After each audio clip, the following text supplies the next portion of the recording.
Hey guys, how's it going? You good? I'm good. Welcome back to my channel. On today's agenda is the topic of greenwashing. So greenwashing is when a product, a brand, etc. is presented as being eco-friendly, good for the environment, when in reality it either isn't, or there's some major fine print that just hasn't been disclosed to the consumer. A common example of a greenwashed product is in the UK Bags for Life. So supermarkets will offer people a plastic bag for their groceries if you don't have one and you need one. And while there is a 5p charge, the idea of the charge is to discourage people from buying them. But then the 5p is often also advertised as being donated to charities, so people are almost compelled to buy them, which is kind of antithetical to the whole thing of trying to get people not to buy the paper bags. But the bags will also be advertised as recyclable or compostable, so even if you do buy one, it's still good for the environment because it's not an ordinary plastic bag that's going to damage the environment. But in reality, this doesn't end up being true. Instead of solving the plastic problem,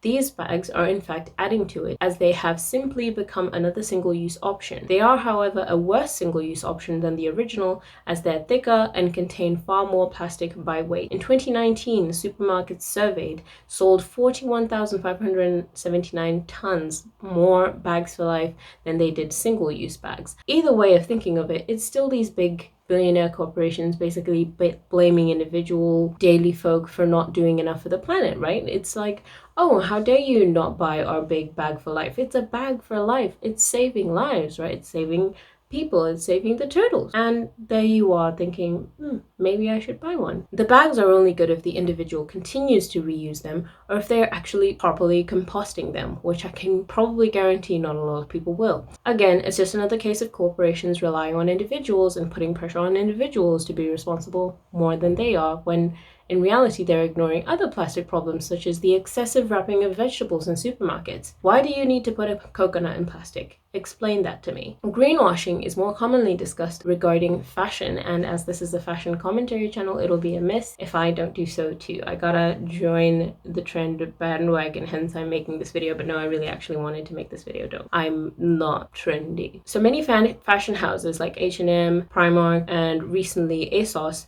will have a line of clothing that is marketed as eco-conscious, environmentally friendly, green, clean, all the buzzwords, yada, yada, yada. And we're doing all we can for the environment, so you can look as smoking hot as the planet will be in 5 years. H&M calls their line of sustainable product Conscious Collection, which stands at the forefront of their stores and websites, whilst they just gloss over the fact that 90% of their business still profits from products that are admittedly not ethically made, with no efforts, or claims that they intend to make the rest of the business sustainable. So is that not deceit? It is also important to note that for the clothes that are in these conscious, eco, wholesome, green, clean buzzword lines, the items won't wholly, or sometimes won't wholly, be made of upcycled materials. I mean, while they might not explicitly say it's 100% upcycled, they're not going out of their way to state just how much of it is upcycled either. So it's still kind of a lie of omission. I feel like I'm in court. A good example of this is the public experiment that was done on the show The Patriot Act when they did a fast fashion episode, and I recommend watching the whole episode if you can. I will probably link it in the bottom. We got a bunch of clothes from H&M and Zara and created our own fast fashion pop-up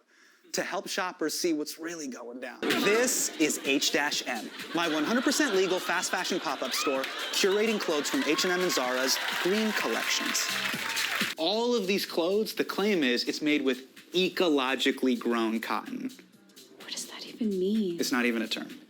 It's kind of like smart water. So there is definitely some sketchy business going on, but what is the point? Why are brands doing this? If they're not gonna go all in, then what is the point of creating a farce about pretending to be eco and green if no one cares about it? The truth is, people do care about it, because in surveys conducted, chances are a lot of people are gonna say yes, they care about the future of the planet, yes, they care about their environment being clean and pollution and the state of workers, etc. So in order to stay in the good graces of customers, brands are gonna pretend instead of actually doing the work, because that sounds like a lot more work to them and a lot less profit. So they are going to pretend to care, and that's why it's washing. It's the pretense of eco-friendliness. But there are also so many different nuances to the term greenwashing, because in other cases it can refer to, you know, when someone is trying to promote something that is an eco-friendly practice, like using a reusable water bottle, and then someone says, oh, I already have a bottle in my house that I can use, and they're like, no, you need to buy this one specifically because it's 65 pounds and it's pretty and it's made out of the, but I already have one. No, you need this one specifically. You need this one. That is also a form of greenwashing, because it's convincing the consumer that they are not doing the right and just thing unless they have this specific product. Even with these brands, and even if their lines were 100% conscious, it's important to note that the most eco-friendly and conscious thing you can do is keep wearing the clothes you already have, you already own, secondhand, before buying something that's entirely brand new. So even in that can be considered a form of greenwashing, because it's creating the illusion that the individual isn't fully partaking and fully for the environmental movement unless they're buying this specific product. So why did I care enough to make a video about this? To be honest, I don't know the logic behind this entire channel. It's just something I enjoy talking about and doing, and I feel like I have such big main character syndrome that I feel like every single individual action I do has some impact on the planet, which to a small degree it does. Maybe not as big as Shell or all the big billionaire companies that are polluting the planet, but it does.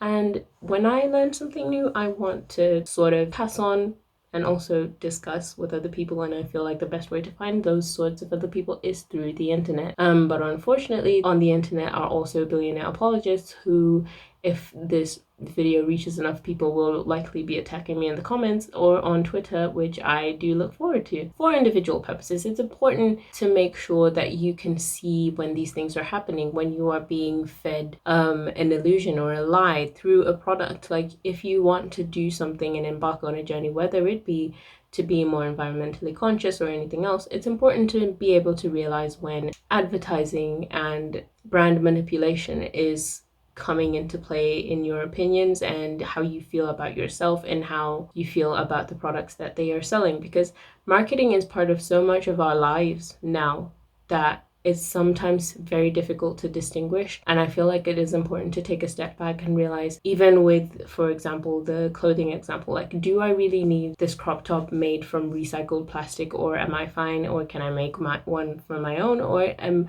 I again fine with one that is in my wardrobe? It's like those things that feel like simple questions can sometimes be a little bit daunting when you're caught in the wrong time, the wrong environment. Like, I know now a lot of people are at home in lockdown and are going to be enticed into shopping, and retail therapy is a thing, and as much as we may want to deny it, it's a thing that's been conditioned to us as people, that you know, new products are going to make you happy. But then if you're also on the side where it's like you don't want to invest in a new product that's potentially been made through not so great conditions, and then someone swoops in and they're like, hey, here's a solution, or you're just having a bad day and you're trying to feel better, and this person's like, hey, here's this favorite bag and it's also a donation to charity. You know, it's those small things, it's how they dig at you, and you don't even realize that maybe there are greater ramifications and there are actually bigger people who need to answer for this stuff. But yeah, that is just the short little video I wanted to make today. Not really much for me to say that hasn't been said already. I'm pretty sure I'm gonna make a greenwash playlist that I will put in the description, and some resources for anyone who wants to read further. As usual, feel free to put any comments in the comment section. I'm always in the comment section as soon as I post a video, because I'm interested in seeing what people have to say and I'm very bored. So again, if you're new here and you've enjoyed this video, please subscribe, and thank you so much again for watching, and I will see you next time.